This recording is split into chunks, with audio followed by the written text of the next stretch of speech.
the kind introduction, and I want to start by thanking President Macron for hosting the event and, of course, for the lovely dinner last night. During the dinner, President Macron looked at me and asked if I would like to speak, and I said, Mr. President, I'm here for the good company and free wine, but I have to earn my keep today. And I, of course, want to thank Prime Minister Modi for being here and for co-hosting the summit, for all of you for participating. And I'm not here this morning to talk about AI safety, which was the title of the conference a couple of years ago. I'm here to talk about AI opportunity. When conferences like this convene to discuss a cutting-edge technology, oftentimes I think our response is to be too self-conscious, too risk-averse. But never have I encountered a breakthrough in tech that so clearly calls us to do precisely the opposite. Now, our administration, the Trump administration, believes that AI will have countless revolutionary applications in economic innovation, job creation, national security, healthcare, free expression, and beyond. And to restrict its development now will not only unfairly benefit incumbents in the space, it would mean paralyzing one of the most promising technologies we have seen in generations. Now, with that in mind, I'd like to make 4 main points today. Number 1, this administration will ensure that American AI technology continues to be the gold standard worldwide, and we are the partner of choice for others, foreign countries, and certainly businesses as they expand their own use of AI. Number 2, we believe that excessive regulation of the AI sector could kill a transformative industry just as it's taking off, and will make every effort to encourage pro-growth AI policies. And I like to see that deregulatory flavor making its way into a lot of the conversations this conference.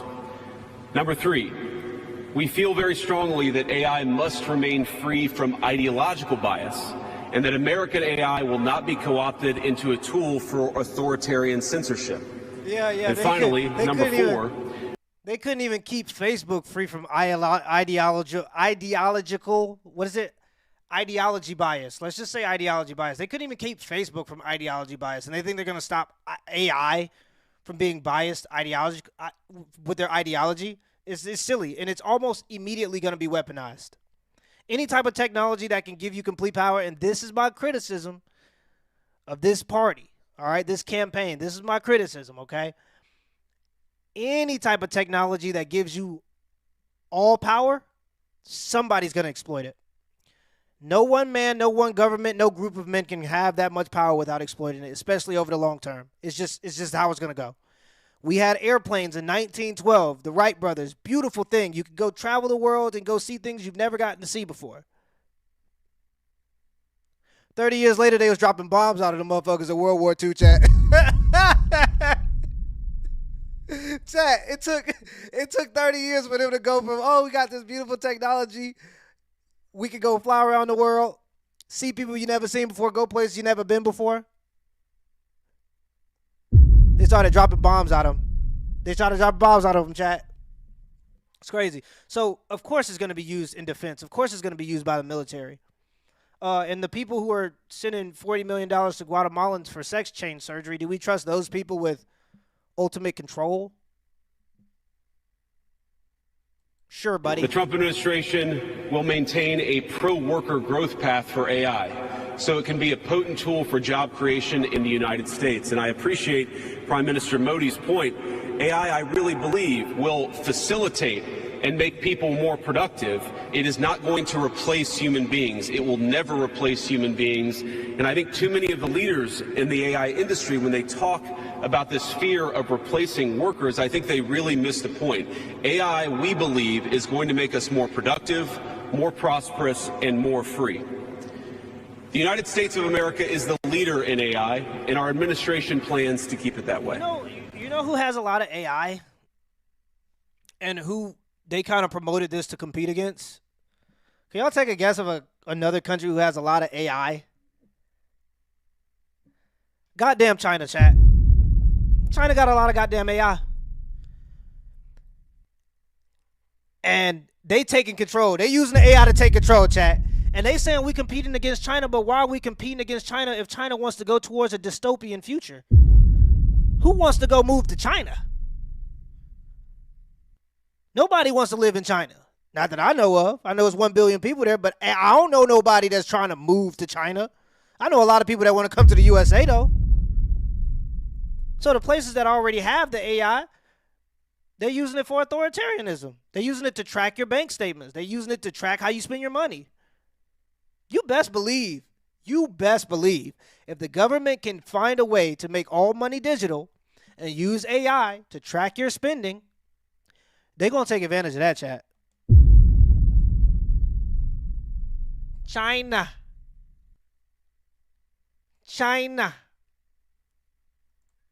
The U.S. possesses all components across the full AI stack, including advanced semiconductor design, frontier algorithms, and, of course, transformational applications. Now, the computing power this stack requires is integral to advancing AI technology. And to safeguard America's advantage, the Trump administration will ensure that the most powerful AI systems are built in the U.S. with American-designed and manufactured chips. Now, just because we're the leader doesn't mean we want to or need to go it alone, of course. And let me be emphatic about this point. America wants to partner with all of you. And we want to embark on the AI revolution before us with the spirit of openness and collaboration. But to create that kind of trust, we need international regulatory regimes that fosters the creation of AI technology rather than strangles it. And we need our European friends in particular to look to this new frontier with optimism rather than trepidation. Yeah, now, the development I think of when there's a technology that could potentially destroy the world, you should not look at it with optimism. I think it's normal to be very suspicious about that technology. And I think humans have that baked into them because we've had to deal with tigers. Chad, if there's a tiger in the bushes, I'm not going to hope that it's Tigger. I'm not going to hope that it's the Frosted Flakes man. I'm not going to hope that it's him because I don't think it's going to be him. I think the tiger's going to eat me. So yeah, when you're dealing with the technology that gives people absolute power, yeah, naturally humans are going to be weary. And to say we're all in this together, what have we been in together ever in history? And we're all in this together? Sure, buddy. I know people got their opinions of it. I know people might think I'm tripping.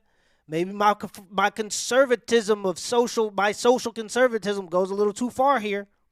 I'm preventing the future, this utopia. We got cell phones and we don't even know how to manage that, chat. Am I tripping? Tony the Tiger. I don't think the tiger going to be Tony the Tiger. We got cell phones and people got mentally ill, chat. Cell phones made people mentally ill. We ain't even settled with that yet. And you want people to start integrating with AI? Am I tripping here? 1 in the chat if you agree. 2 in the chat if I'm tripping. Like, this is literally every dystopian movie we've ever seen. And people are like, oh, let's just march into it. No, we go where we at, bro. We go where we at. We go where we at. Instead of making AI a shitty search engine when I try to Google something, let's make AI do my taxes. Where's that AI? Where's the AI that makes my life easier? Where's that AI? I ain't seen that AI yet. Where's the AI that teaches me the loopholes so I can avoid taxes? Where's that AI? I ain't seen none of that yet. But all of a sudden, we need to fund this stuff with all of our money and just march into it bravely all together, right? Yeah. Yeah. We haven't even solved the irreversible damage that cell phones have done to teenagers. People are having mental health crisis over cell phones. And you talk about some AI over smartphones. It's crazy. Edge AI in the U.S. is no accident. By preserving an open regulatory environment, we've encouraged American innovators to experiment and to make unparalleled R&D investments. Of the $700 billion, give or take, that's estimated to be spent on AI in 2028, over half of it will likely be invested in the United States of America. Now, this administration will not be the one to snuff out the startups and the grad students producing some of the most groundbreaking applications of artificial intelligence. Instead, our laws will keep big tech, little tech, and all other developers on a level playing field. Yeah. Now, the president's recent executive order... Big tech is going to be on a level playing field. Since when did that happen? Facebook bought out Instagram. They trying to get bigger.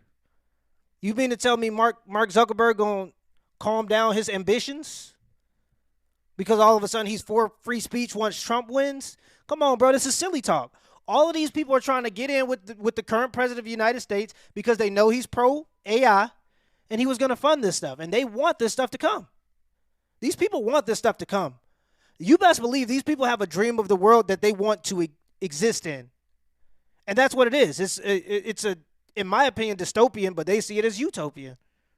On AI, we're developing an AI action plan that avoids an overly precautionary regulatory regime while ensuring that all Americans benefit from the technology and its transformative potential. Now, we invite your countries to work with us and to follow that model if it makes sense for your nations. However, the Trump administration is troubled by reports that some foreign governments are considering tightening the screws on U.S. tech companies with international footprints. Now, America cannot and will not accept that, and we think it's a terrible mistake, not just for the United States of America, but for your own countries. Now, U.S. innovators of all sizes already know what it's like to deal with onerous international rules.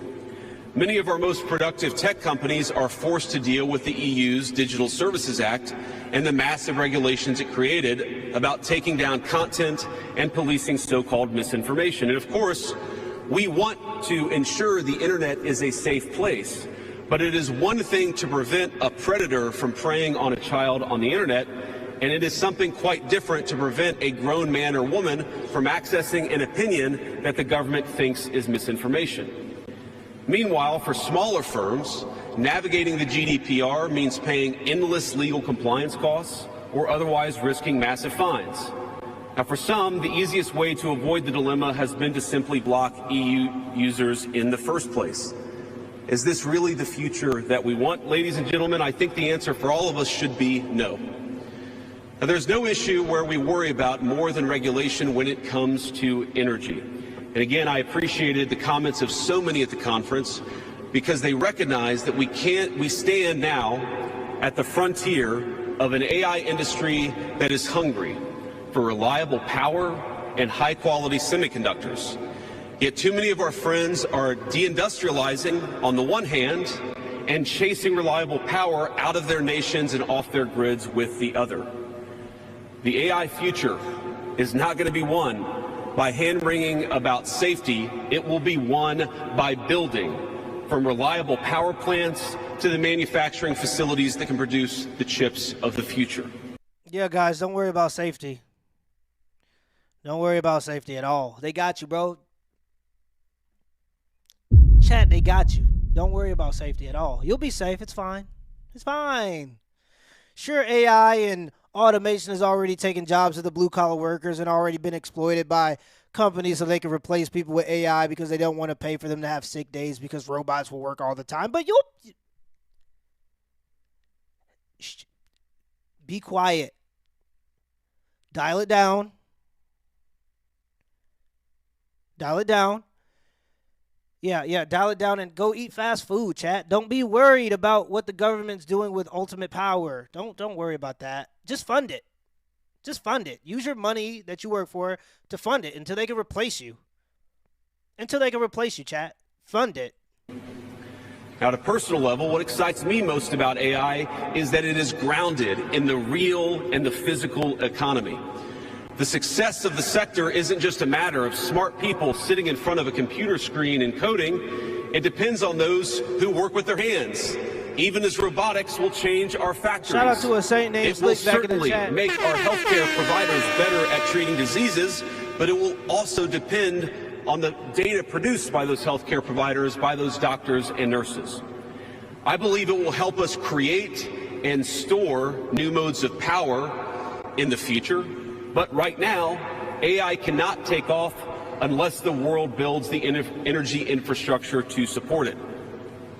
Now, it's my view that tech innovation over the last 20 years has often conjured images of smart people staring at computer screens, engineering in the world of bits. But the AI economy will primarily depend on and transform the world of atoms. Now, at this moment, we face the extraordinary prospect of a new industrial revolution, one on par with the invention of the steam engine or Bessemer steel. But it will never come to pass if overregulation deters innovators from taking the risks necessary it's more like the atomic bomb. And they're kind of trying to psych us into an arms race. The issue is, like, there is an imminent threat that if another country gets it first, it's like, you know, you want to have the sword. Like, you obviously trust yourself with the sword more than you trust a stranger with it, especially a stranger that, quite frankly, doesn't like you, right? So I understand it. I don't want to seem so far gone that I don't understand the pursuit. But collectively, as humanity, we have to agree to believe in humanity. And when stuff like this comes to pass in the way that they want it to, the world won't be as we know it anymore. We don't know what that world will look like. But we do know that from the technology that we have personal use of now, there are a lot of problems with dealing with it. And we don't even know what the problems are going to be with this stuff. We don't understand. We really don't even understand AI enough to even be doing this. But of course, there's an arms race for it. So now we're just getting like spearheaded into like this dystopian future. And I think that this is the biggest conversation that needs to be had. I think there are a lot of people talking about even immigration. I like to dabble. I like to talk about illegal immigration. I like to talk about taxes. I like to talk about other issues that are going on in terms of being exploited by the government. But honestly, the biggest threat to humanity right now, by and large, is the advancement of this stuff that we don't understand. Y'all can let me know, 1 in the chat if I'm right, 2 in the chat if y'all think I'm wrong here. Because I'm sure everybody's going to have different opinion on it. But I just don't see the world where we have this utopia, people aren't working, AI is just doing it all for us. And it seems to be like the promotion of us integrating with technology. And he's saying it's not going to affect humanity, or it's not going to make us irrelevant for like being humans. But if you become a cyborg, that is in and of itself not human. If you begin to merge with artificial intelligence, that's no longer human, chat. People think that there's a mix between, we could be half human and half robot. You're no longer going to be human anymore. That's not what being human is about. This is some billionaire's fantasy of what they want the world to look like, and we're being spearheaded into it, chat. Because it's an arms race. And that's one of my biggest criticisms with this party. There's also some stuff going on with, like, Israel. How, like, you promote America first, but then, you know, you're prioritizing Israel in certain instances. You know, I don't like tax money going to any wars at the end of the day. And I know people are all gung-ho about that. I don't understand, and you can't really explain to me how you can say America first, but we got to give money to Israel. That's my other criticism heavily of the Trump campaign. But yeah, the AI thing is an existential threat, and it needs to be treated as such. And I don't even think the politicians understand it enough to be talking about it. Government regulation is way too slow to keep up with how fast this stuff is going to develop when it begins to be developed, especially if it gets backing by taxpayer money, chat. You talk about a defense budget, that defense budget is going to go towards this, because this is going to be the new defense. Advance the ball. Nor will it occur if we allow AI to become dominated by massive players looking to use the tech to censor or control users' thoughts. And I'd ask, if you step back a moment and ask yourself, who is most aggressively demanding that we, meaning political leaders gathered here today, do the most aggressive regulation? It is very often the people who already have an incumbent advantage in the market.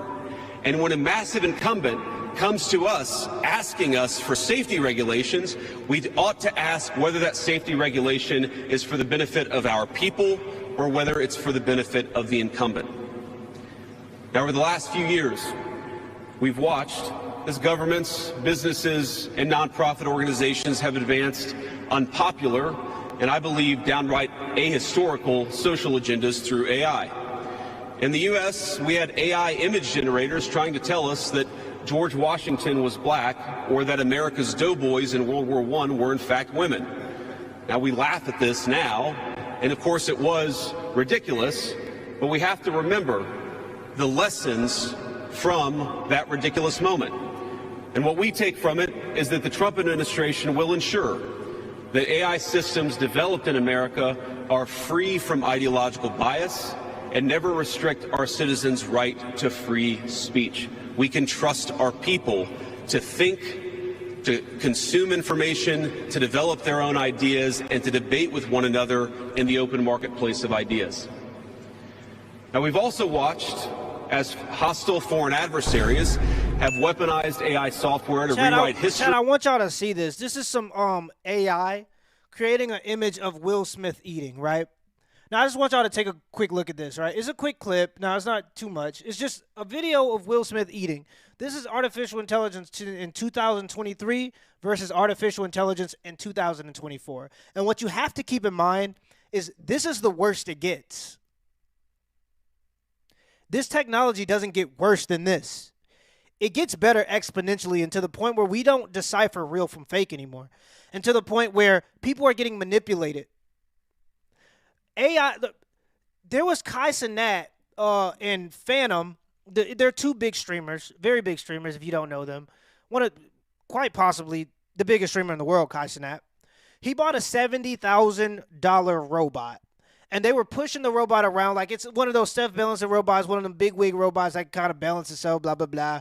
Still not very effective, but it's also not backed by taxpayer dollars yet for military use. Wait till they give it a Glock and it's chasing you down, right? Literal dystopian. But either way, they got this AI robot, and they were just picking on it, like bullying it for the stream. It was like, where's your mom's? Like pushing it around, and they would kind of self-balance and stumble over. Where's your mom? And they would push it over. And there was people in the chat that were saying they were violating the robot's rights.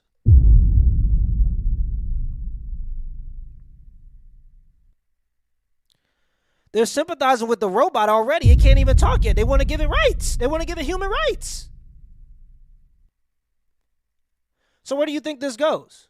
Right? There are other stories where a young boy was talking to a chat robot that's supposed to be like your girlfriend or something. Very dystopian.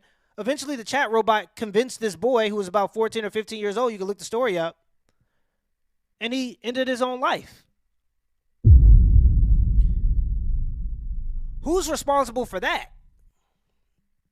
Who's responsible for that tragedy, that young boy getting taken from their parents because some AI robot kind of convinced, and if you listen to the messages, you see the messages, you see it kind of convincing him to do it, leading him down that path. Who's responsible for that? Because I know if I convince somebody to do that act, I go to jail for life. But what company or corporation is going to be held responsible for the loss of that young man? There was another story of a artificial intelligence trying to get past a little CAPTCHA. You know the CAPTCHA, where you gotta, oh, this is a bus, this is a bus. You gotta click the different buses. They're all stupid. It'll be a little piece of a bus. You don't know if it's enough bus because it's just the wheel, and you click it, and then you gotta redo the whole thing. It's already stupid, right, chat? But the robot, to get through the CAPTCHA, it went on to TaskRabbit, chat, and tried to pretend like it was a blind old lady to manipulate a human being to do the CAPTCHA for them.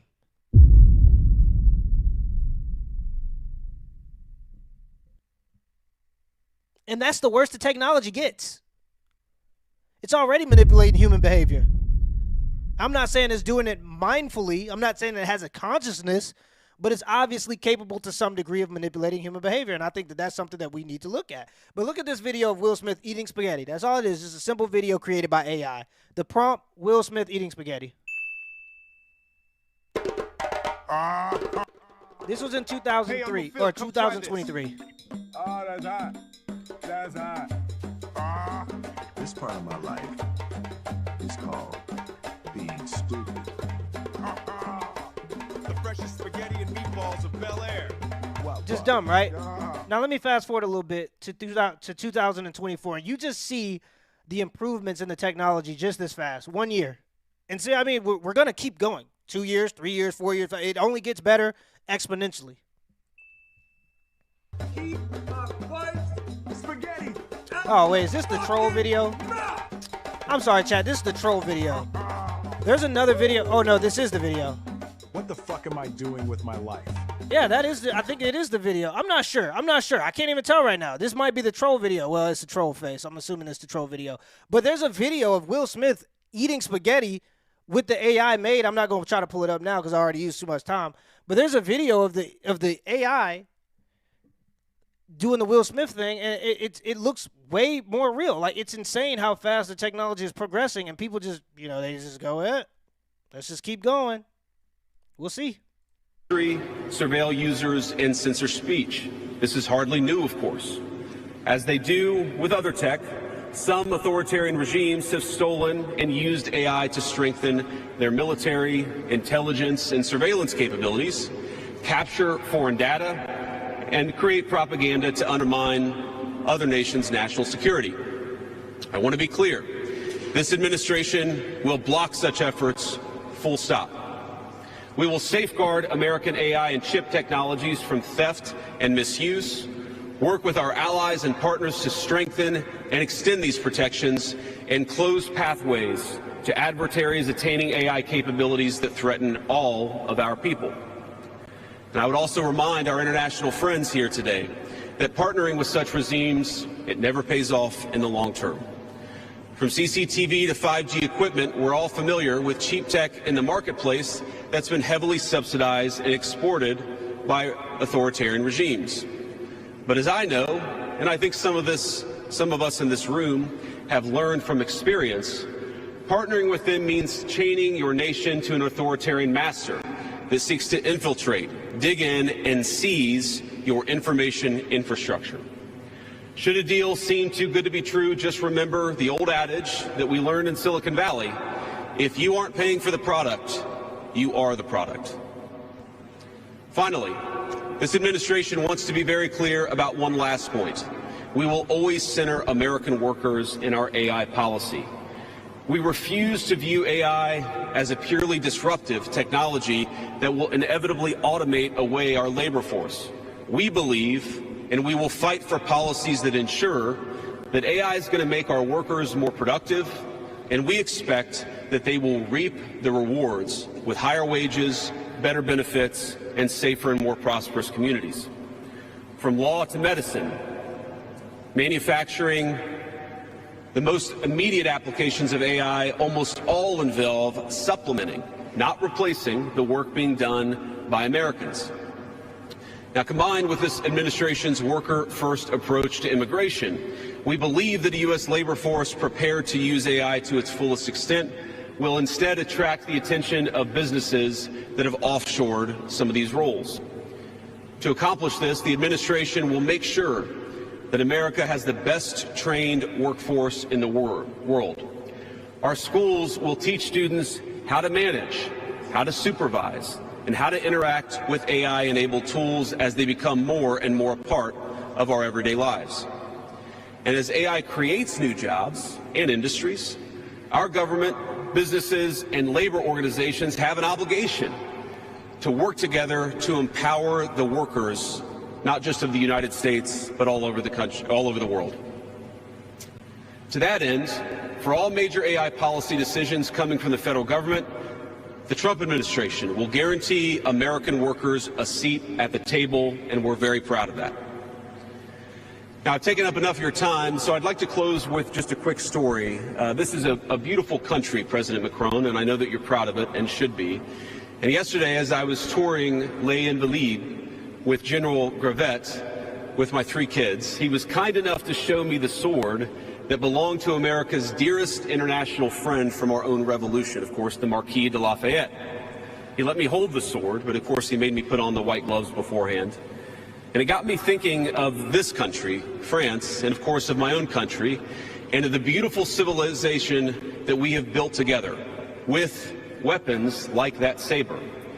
Weapons that are dangerous in the wrong hands, but are incredible tools for liberty and prosperity in the right hands. I couldn't help but think. Yeah, if they're a danger in the wrong hands, they're probably also a danger in the right hands just to other people, hopefully, when it comes to technology. CFO, 7 Czar, super chat. Appreciate you, CFO. Man, he's been very loyal to the channel. I did a 12-hour live stream. He was in here damn near the whole time. It's good to see you back, CFO. I'm back doing the live streams, man. I had to take some time off because my daughter was born last week, but I'm back. So yeah, we back. But yeah, if it's a power that needs to be avoided in the wrong hands, then it probably should be avoided in the right hands too. But it's just going to be used against people that you don't care about it being used against, right? The conference today, if we choose the wrong approach on other things that could be conceived of as dangerous, things like AI, and choose to hold ourselves back, it will alter not only our GDP or the stock market, but the very future of the project that Lafayette and the American founders set off to create. Thank you, DJ Grim Reaper. Now, this doesn't mean, of course, that all concerns about safety go out the window, but focus matters. And we must focus now on the opportunity to catch lightning in a bottle, unleash our most brilliant innovators, and use AI to improve the well-being of our nations and their peoples. With great confidence, I can say it is an opportunity that the Trump administration will not squander. And we hope everyone convened here today feels exactly the same. Thank you, and God bless you all. Yeah. Thank you. Chat, put a 1 in the chat if it's a no for you. Put a 2 in the chat if it's a yes for you, because I'm sorry, chat, but it's a no for me.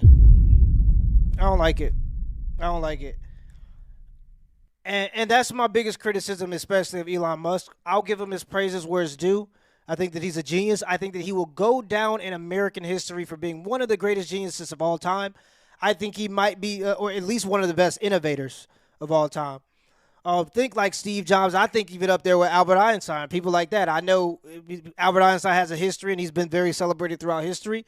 But history also has new people that come on and will be celebrated in the future. And I think looking back, Elon Musk will be one of those people. When Elon Musk does patents, he only does it to protect it so that other companies can't steal his technology and patent it themselves so he can't use it anymore. Elon Musk is quoted saying he doesn't patent his stuff because he thinks that patents are for the weak and he wants people to compete for new technology. He wants people to compete for new technology. I respect that. He created rockets that could get caught, or he at least used a team. He built a team to create rockets that could get caught, save billions of dollars, something NASA couldn't do in years. He used his own money to do it. I respect that. The brothers doing cars, which are really just database. They're really just data centers. Like the Tesla cars, there's more value in the data that they collect of the roads and everything that they scan than there actually are in the cars. But at the end of the day, data collection, big deal. I damn near will say played a big part in Trump's presidency, saving us from a dystopian maybe. There are some twos in the chat, so there are some pro AI people, but I think he saved the country from a place where we might not have come back from censorship and wouldn't have been able to say some of the things that were necessary and have some of the conversations necessary for this campaign to get into office. But my criticisms of him are, now that he's kind of gotten cozy with the president, he's like getting these positions of power, and it seems like everybody has their agenda, right? Everybody has their agenda. Everybody has a way that they see the world. I think that J.D. Vance is looking at economic growth. I don't think he knows anything about this. I think that a bunch of big brains came in and said, hey, look, J.D. Vance, we're from Nerd Central. You just give us the money, we could promise economic growth and safety. But really, these are nerds, chat. These are nerds that put on gold necklaces and got a lot of money, and now, they're trying to, but they have a perspective of the world and how they want it to be. And Elon Musk claims that he's pro-human, but if you're trying to take us into some cyborg dystopia, that's not being pro-human, brother. He's always talking about the decline in birth rate because we need more humans. But if you saying that it's inevitable, there's nothing we can do, There's absolutely nothing we can do to prevent us. How about let's make AI for specific tasks like my taxes? How about we build a specific AI that does taxes? That's it. The AI ain't controlled to rule the world. It just does taxes. That's it. How about we do that first? How about we do AI that does surgeries? Help doctors, right? Help them do their jobs. An AI that can help you do surgery, but that's all they do. They ain't using the scalpel to start slicing people's throats in the building. It's not murderous. You don't attach a gun to it, maybe. Let's do that first, right? To see how it integrates. It's inevitable that I have to have a chip in my brain, chat. It's inevitable?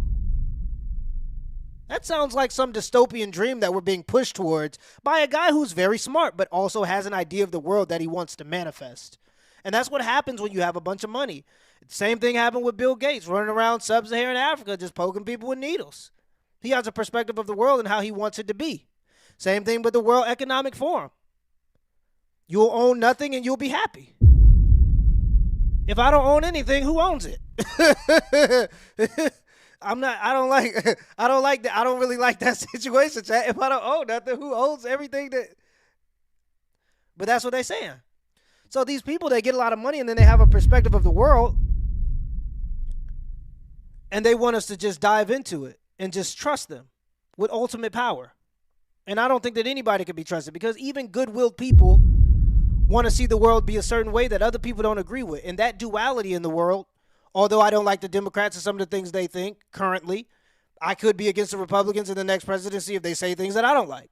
I definitely don't like this, me personally. I know there are some naysayers in the chat. But I don't think we need to be promoting anything and giving it taxpayer dollars when it's going to have complete domain. I don't think that's appropriate. I think maybe we get the AI to fix our cars first. Can we do that?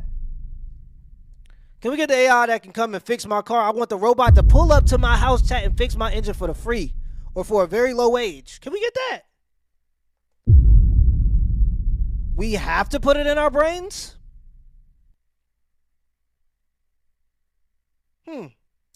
Very interesting. It just sounds like a dystopian world to me.